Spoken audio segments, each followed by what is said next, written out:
चला जाऊ दे, शेतकऱ्याचा हा आक्रोश आपण जरा बाजूला करू. मी या सरकारने जाहीर केलेल्या पॅकेजचं समर्थन करायला तयार आहे, पण माझी एक अट आहे, बघा तुम्हाला पटते का. कारण जीवन उद्ध्वस्त झालंय, जमीन खरडून गेले, रबी पीक घेणार कसं आता तुम्ही.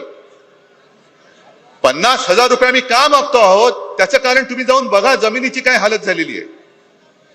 पण एका अटीवरती मी समर्थन करायला तयार आहे, कारण मुख्यमंत्री जे बोललेत की खरडून गेलेल्या जमिनीला पर हेक्टरी आम्ही मनरेगातनं किती देणार, 3 लाख 3.5 लाख. मग मी मुख्यमंत्र्यांना तुमच्या वतीने आव्हान देतो आहे की दिवाळीपूर्वी त्या 3 लाखातले 1 लाख माझ्या शेतकऱ्याच्या खात्यात टाकाच. आहे बरोबर आहे माझं म्हणणं. बाकीचं नंतर बघू, बाकीसाठी आपण चाबूक दिलाय तो मी घेऊन फिरेनच.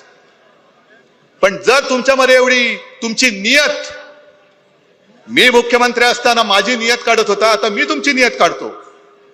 पण मी राजकारण नाही करत.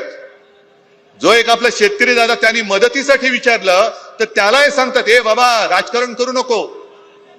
मग तुम्हाला राजकारण करण्यासाठी शेतकऱ्याची मतं पाहिजेत.